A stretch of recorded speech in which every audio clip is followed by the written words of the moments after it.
use these laws, because they're gonna. I don't know. I'm sort of at my wit's end myself, and I'm a little bit worried about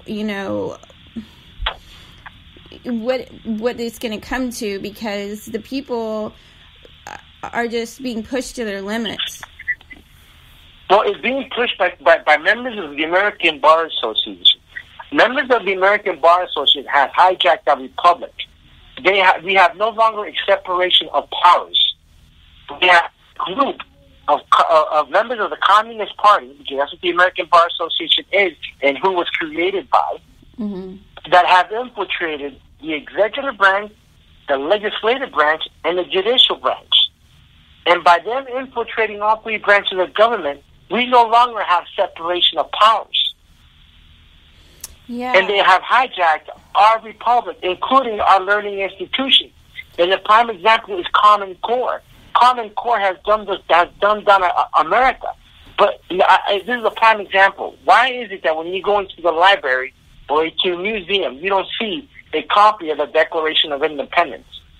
Why is it when you go into a museum or the library, you don't see a copy of the Constitution, or a picture of founding fathers, or a picture of the Federalist Papers, or a picture of the 1902 Dick Act, or a picture of the Bill of Rights? Why don't we see any of that in the library? They don't want us to know. Exactly.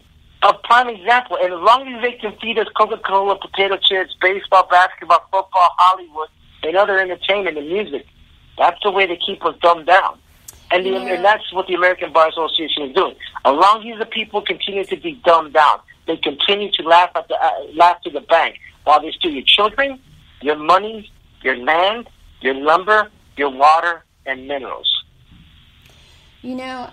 Lazaro, I did a show not too long ago with Chris Hallert, who he wrote up a petition, and I'm thinking I'm going to touch base with him soon, and I'd like to invite you back on, because he wrote up a petition to dismantle the bar and have lawyers have to become licensed within their individual states, just like a hairstylist would, or a florist.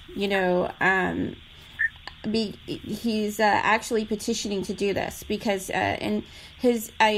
I'll actually send you a link to the show. He's got an interesting point, and I think it's actually brilliant. Because we have like a coup within our government, and it's the bar, it's the judiciary. Well, remember, the bar is also is Jerry Brown a lawyer? Yes. Is Senator Nancy Pelosi a lawyer? Yes. Yes. Yes. Look how many people are congressmen, senators, and in the legislative branch, for your prospective district, that are lawyers. They all are, and the thing is they're not legally. That's not the way that the Williams versus, I think we talked about this, Williams versus the United States. That's not the way that it was meant to be. They're not all of them are supposed to be bar licensed lawyers. Correct. As a matter of fact, first of all, under the Organic 13th Amendment, Organic 13th Amendment of 1812, no bar member can serve in any public office. All right, and including in the Federalist Papers with respect to separation of powers. Mm-hmm. So, why are bar members, our governors, our mayors, our legislators, our congressmen, and our senators? Where's the separation of powers? There's none. So I tell you this. So I ask your audiences, when was the last time a good lawyer went after a corrupt judge? Or when was a good judge going after a corrupt lawyer? Mm-hmm. You'll never hear it. You know why you don't hear it?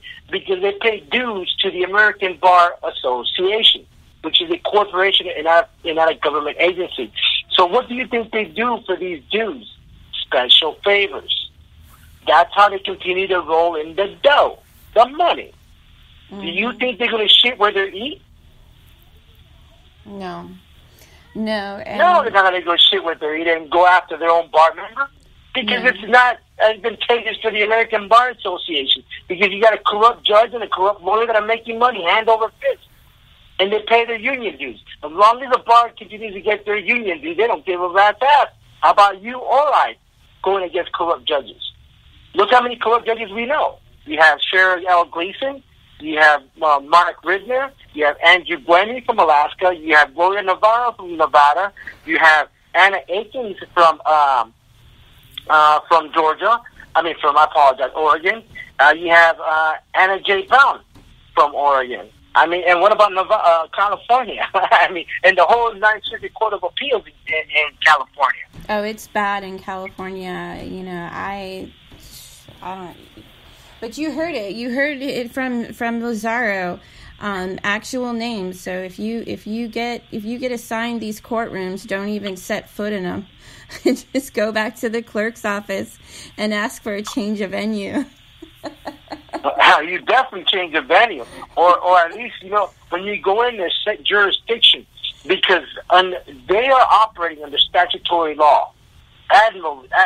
People call it statutory law. Some others understand it admiralty law or admiralty time, or maritime law. Yeah, or I've even heard you mention establishment law. Whatever it is, they're not operating under the authority of the United States Constitution as it's supposed to, under Article 2, Section 2, Clause 2 of the United States Constitution, which states, quote unquote, the supreme law of the land is the United States Constitution. So why are they operating under other de facto statutes or codes? Yeah. It's as Lotus Justice would say, it's de facto or non de jure law. Correct. And what is fascinating is Lee Arthur Rice from Idaho.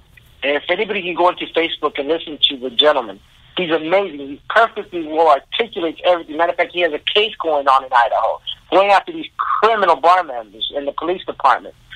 You can listen to his case, and he has all his evidence and all documented, well documented, and he articulates it amazingly well, and he shows it to you.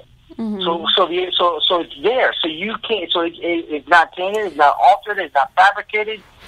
It is there for every American person that's interested to read, educate themselves, or empower themselves with knowledge. Yeah, the challenges that I have in the Porthole to Justice is I would like to reach a larger group, a larger mass of people, but we have to make it keep it simple, stupid, so more people can comprehend it, more people can really understand it.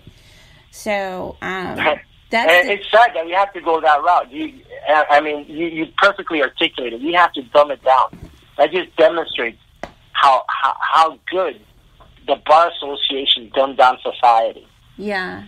No, and that's the challenge that's really the challenge that I don't just have. It's the challenge we all have because, we have to drive this home and get this point across because not only that, once we identify who these corrupt lawyers and attorneys are, we have to vote them out of offices, out of Congress. And if you know somebody locally in your area that's running for office or any of these seats, you support them. Let's get these people out. Yeah. Matter of fact, one of the first initiatives, if you're against exercising your Second Amendment or exercising your First Amendment or according to the 1902 dictat, be part of the militia, you don't want to do that, run for office. Remove these bar members. Vote for somebody that is not an attorney. Get them out. Get every attorney out of public office. I beg of everybody, you need to take all the bar members out of public office. That's your governor. That's your senator. That's your congressman. That's your legislator. That's your mayor. That's your commissioner. Look how many seats that can be open for the people, for the common person, for the common people. You and I can run for these offices, for these seats. We need to restore our republic, especially in California and in Oregon and Washington State. But people need to empower themselves, and they need to run for these offices. They need their voices to be heard. Utilize Facebook, utilize Twitter, utilize the Porthole of Justice. I mean, utilize everything you have within the alternative media to catapult you to those positions. I'd be more than happy if anybody was to run there for office that's not part of the American Bar Association. I'd be more than happy to help them get voted in. Mm-hmm. Well, I plan to use the Porthole to Justice as a platform just for these purposes, because this is really going to be a grassroots effort. And I know that, I know in Arizona right now, they're trying to form a citizens grand jury.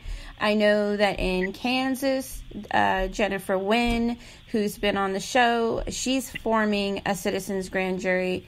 And these are all things that are tools for we the people, because like Lazaro said, Congress are no longer representing us, we the people.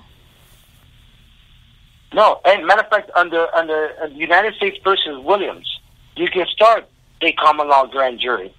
That common law grand jury consists of 25 to 30 jurors within their city or county, and it has to be registered in a county recorder's office. And after it's registered in the county recorder's office and notarized, that document has to be sent to the clerk's office so a common law grand jury can continue or come together, and then start holding these criminal bar members to justice, because justice needs to happen swiftly.